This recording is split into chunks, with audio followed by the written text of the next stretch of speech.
teman-teman semua, berjumpa lagi bersama Ibu di sini. Kali ini bersama Bu Nunung akan belajar tema 4 subtema 3 dalam pembelajaran PKN. Hidup bersih dan sehat dalam subtema 3, hidup bersih dan sehat di tempat bermain. Nah, anak-anak, tujuan pembelajaran kita kali ini adalah menyebutkan contoh kegiatan yang mencerminkan persatuan dalam bermain. Kemudian menyebutkan sikap yang harus dimiliki agar terwujud persatuan ketika bermain. Berikutnya, menjelaskan manfaat bersatu ketika bermain dan akibat jika tidak bersatu ketika bermain. Nah, coba kalian lihat teks di depan ini ya. Nah, tempat yang bersih aman untuk bermain.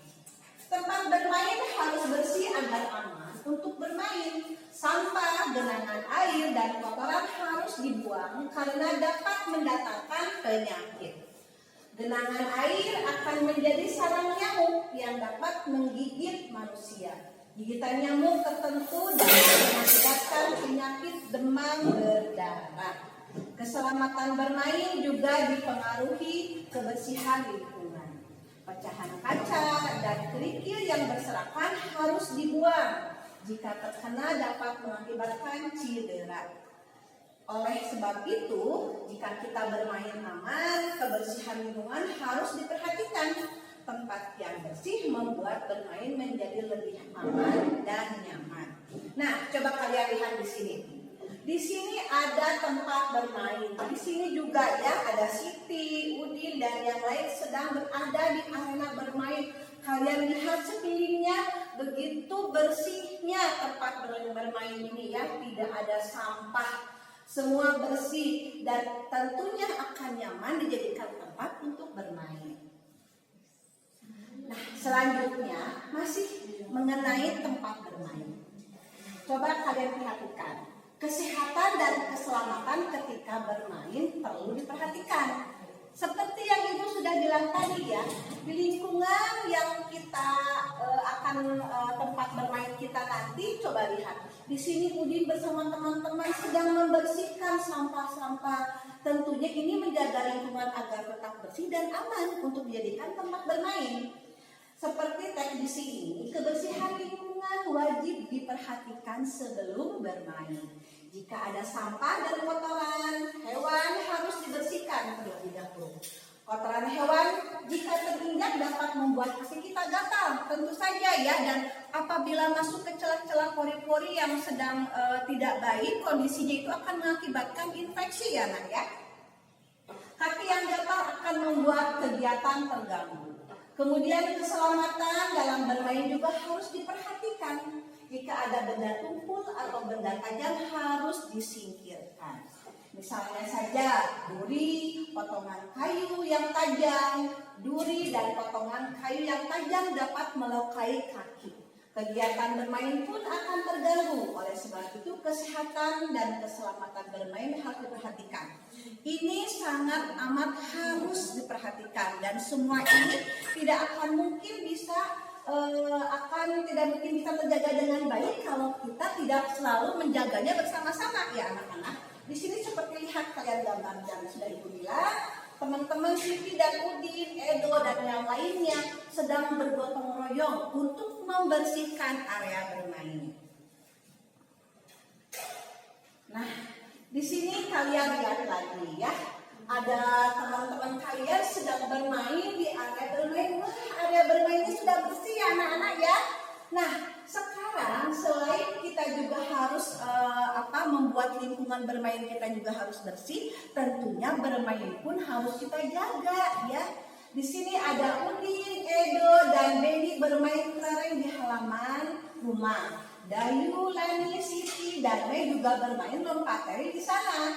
Walaupun berbeda agama, mereka bermain dengan rukun. sikap mereka pantas ditiru. Nah, di sini adalah ada kebersamaan, ada persatuan ya, tidak membedakan teman, tidak membedakan status sosial, juga tidak membedakan agama.